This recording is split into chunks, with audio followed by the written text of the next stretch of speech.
Welcome to day 2 of Q2B 20. I hope you got a good night's sleep, whether that was in Europe, Asia, Africa, or the Americas. All right, we've already discussed the goal of Q2B, to stimulate QC application discovery. That's a grand challenge. It's the kind of stretch goal that ambitious groups of people have conquered since the start of the Industrial Revolution. Now let's drill on that point for just a second. There's actually a very suitable historical analog for what Q2B is seeking to achieve.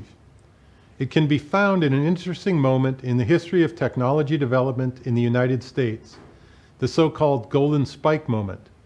That's the event that marked the completion of the first transcontinental railroad, where the Central Pacific Railroad and the Union Pacific Railroad were joined.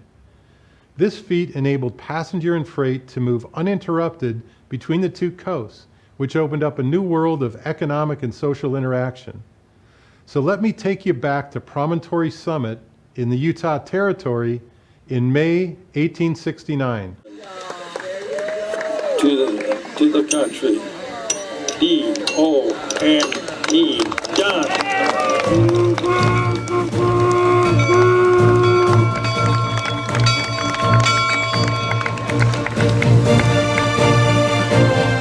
Ladies and gentlemen, henceforth, there is the one Pacific Railroad of the United States of America. So how does completing that rail line relate to achieving practical quantum computing advantage? Let me illustrate. Moving inland from the left coast, we have the hardware developers who are building more powerful computers. Those are the experimentalists. That's a very visible part of the story, but it's only half of the story. Moving westward from the right coast, we have the algorithm developers. These are the theorists. Their goal is to squeeze more power out of the hardware.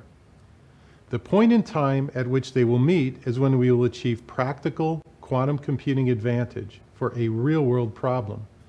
The date and time for our Golden Spike moment is unknown. We are hoping, of course, that it will be in the very, very near future. Now, it's unclear if quantum computing will have as big of an impact on society as railway networks, but let's look at the parallels. In both cases, there was a problem. In the case of railroads, there were traffic interruptions, and in the case of computing, we have bottlenecks. The solution for computing bottlenecks is more powerful processors and algorithms as opposed to more expansive transportation networks. The tools required to build quantum computers are qubits, control systems, and algorithms instead of bulky mechanical systems.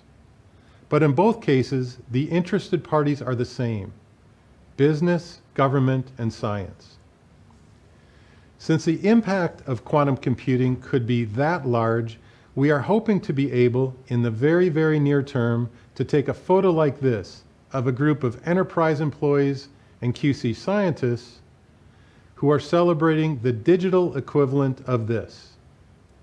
Today's program is jammed with world-class speakers. I've included some of the highlights of today's program on this slide. Please fasten your seatbelts and have a great day, wherever in the world you are right now.